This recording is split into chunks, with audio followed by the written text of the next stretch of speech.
Você entende que seria uma lacuna na lei? Sim. Ou porque a lei, para que ela pegue, ela tem que ter uma sanção, você tem que saber os caminhos, você tem que saber se você não cumprir, o que acontece com você? Como que você vê como advogado e atuante, né, também? É verdade, Carol. O que acontece? Vamos imaginar, por exemplo, que há um fato específico em relação ao Marco Civil da Internet, mas a pergunta é, o que fazer a partir daí?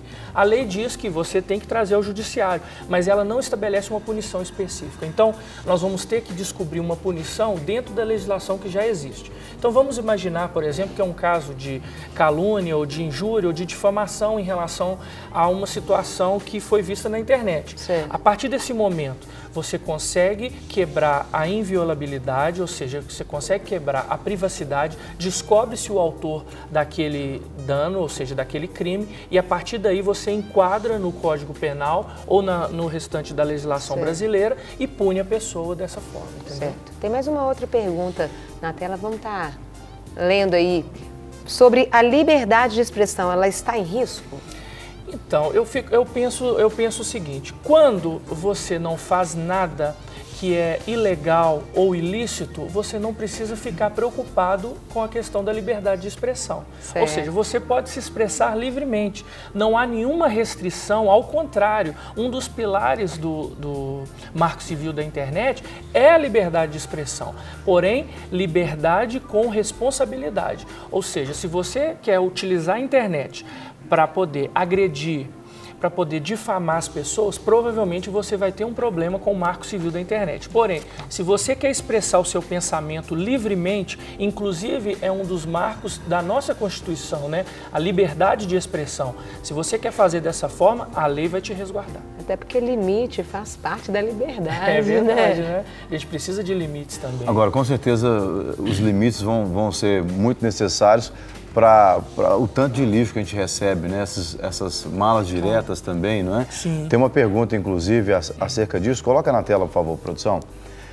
O marketing dirigido está abrangido pela nova lei? Então, o que é o marketing dirigido? Vamos explicar isso. São aqueles e-mails que você recebe sem solicitar. Essas malas diretas, Malas né? diretas que sem você solicitar. Então, o que a lei prevê? A lei prevê o seguinte, você precisa autorizar para receber. Vamos imaginar, a partir de agora, a partir de segunda-feira, onde entrou em vigor essa lei, você recebeu um e-mail de uma propaganda direcionada para você e você não contratou isso e você não autorizou. Você deve notificar a empresa que te enviou esse e-mail e solicitar a ela que te informe quem cedeu os seus dados. A partir desse momento você pode, ela tem que te fornecer, senão você tem que buscar isso através das vias judiciais.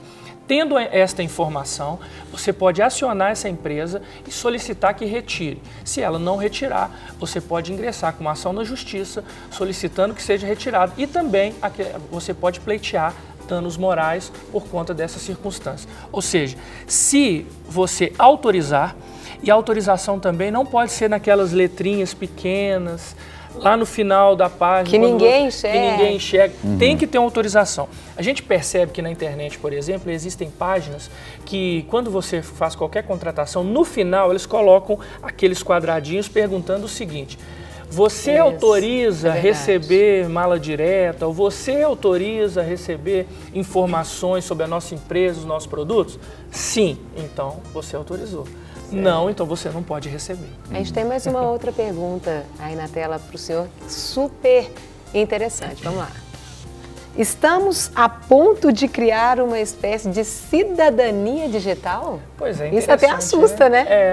É interessante. Todos nós somos cidadãos, né? E exercemos plenamente os nossos direitos. Mas na internet parece que as pessoas, é como se elas vestissem uma camuflagem e ficassem invisíveis, né? E a partir desse momento elas pudessem fazer todas as coisas.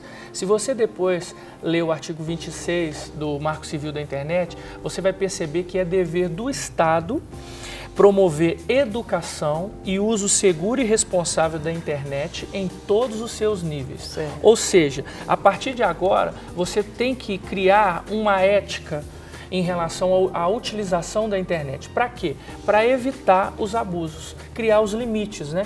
Então, a partir do momento que você está na frente do computador utilizando a internet, você precisa se conscientizar que você não é mais uma pessoa que é invisível. mas que você tem sim uma identificação. Como você tem seu CPF, você tem seu título de eleitor, sua identidade, você também vai ter a sua identificação. E por isso é importante que você saiba que a partir desse momento você é possível ser punido por determinadas atitudes. E quando ofende a memória de uma pessoa que faleceu, o Marco Civil também vai proteger, doutor Irlan? Então, isso é interessante, por quê? Porque a gente vai perceber o seguinte, uma pessoa que já faleceu e alguém atenta contra a sua memória, né? Certo. Isso, na verdade... Porque o Código Penal garante... O Código Penal, você pode utilizar o Código Penal como um crime, né, de difamação ou uma situação, por exemplo, de injúria que pode estar acontecendo nessa situação. Nesse tipo de situação, como que eu devo proceder? Primeiro, a primeira coisa importante é você tirar uma foto ou imprimir aquela página, para você ter o documento que, de fato, aquilo existiu. Certo. Segundo lugar, notifique a empresa que foi responsável pela postagem. Eu não sei se por exemplo, vamos dar alguns exemplos, né? O Facebook, o YouTube, o Google+, algum local onde foi feito aquela publicação, você notifica para que seja retirado. Se isso não acontecer, também é importante você fazer um boletim de ocorrência. Por quê? Porque o boletim de ocorrência também vai dar publicidade sobre o ato.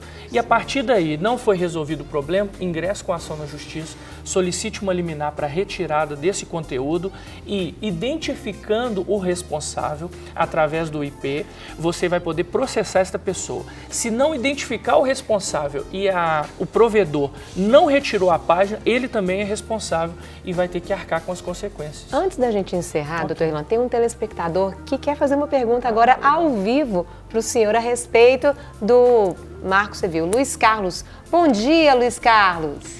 Bom dia, é um prazer participar do programa. Prazer ter você conosco. Você quer fazer uma pergunta para o doutor Irlan? Exatamente.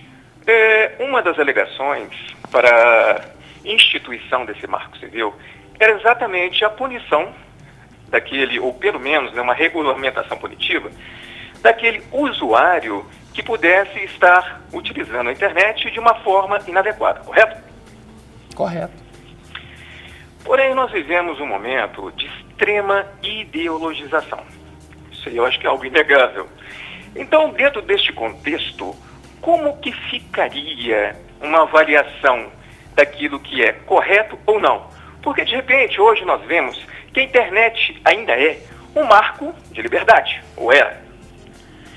A partir da hora que eu começo a expor algumas críticas ou algum ponto de vista que possa ser interpretado por aquele que está no poder como algo que é inadequado, isso poderia ser perfeitamente entendido como algo indevido. Consequentemente, seria censurado. Como que ficaria isso? Eu quero aproveitar e te agradecer até para você poder estar assistindo a resposta do doutor Irlan pela televisão. Obrigada pela sua participação. Deus te abençoe. Ok. E a pergunta dele é muito pertinente, né? Sim. Porque a gente vê, por exemplo, a ideologização de minorias tentando fazer descer goela abaixo, né, do resto da nação, a mentalidade que se quer implementar no poder. Ok. Então vamos lá. Olha, você precisa conseguir conciliar privacidade com liberdade de expressão. São duas situações que você precisa conciliar. Ou seja, se você emite uma opinião pessoal não ofensiva, que tem um cunho ideológico, isso não vai ser censurado e nem pode ser censurado. Agora, se você emite uma opinião ideológica discriminatória ou que tenha algum conteúdo até criminal, isso sim será censurado. Então, é importante que você sempre, ao emitir as suas opiniões, você faça de uma maneira respeitosa. Por quê? Fazendo-a de uma maneira respeitosa, não há como se ter nenhum tipo de punição. Então, se você vai manter a sua privacidade, vai manter a sua liberdade de expressão, porém, com responsabilidade e com limites. Se isso acontecer, de forma alguma, haverá censura. Eu espero que... Mas o Luiz, ele fez uma colocação interessante que ele diz assim, e se for interpretado por aqueles que estão no poder, ou quem tem a condição de processar, como algo inadequado. Então, se for interpretado dessa forma, a única maneira possível de se retirar este conteúdo do ar é através de uma autorização judicial. Então, por exemplo, ele fez uma postagem que eu considerei inadequada. Não basta pura e simplesmente eu solicitar ao provedor que retire esta mensagem do ar. Eu vou ter que passar pelo crivo do judiciário, ou seja, um juiz terá que interpretar se aquele tipo de situação é uma situação que é passível ou não de se ter liberdade de expressão. Não, isso não poderia estar ali porque é ofensivo à honra, é ofensivo à boa fama, é ofensivo aos bons costumes, de uma forma que está prevista na nossa legislação. Então, vai se retirar do ar. Não há nenhuma previsão quanto a isso. Então, mantém-se a punição. Para fechar, uma das perguntas foi se estamos criando uma cidadania digital. Sim. Eu perguntaria, não estamos criando uma censura digital, uma mordaça também? Não, eu acho que não, pastor. Está estabelecendo limites. Na verdade, eu creio que essa ideia de internet, uma terra sem lei, precisa realmente acabar. A gente precisa ter limites para que você possa estabelecer, por exemplo, uma pessoa chega e entra na sua casa.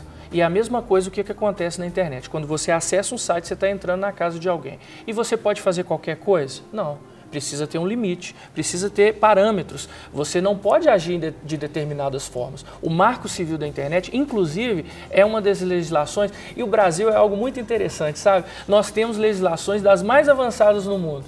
O problema é a aplicabilidade dessa legislação. A execução. Sempre as pessoas ficam impressionadas com a nossa legislação, que a nossa legislação é muito avançada. Por exemplo, o Estatuto da Criança e do Adolescente é super avançado, porém, na prática, a gente vê que a aplicabilidade disso é muito difícil. Então, assim, eu peço a Deus e oro para que, claro, que a legislação se aperfeiçoe, mas que essa lei pegue, entendeu? Para que as pessoas possam ter responsabilidade quando elas vão utilizar a internet, né? Quer seja para fazer a sua ideologia, mas sempre sem discriminação.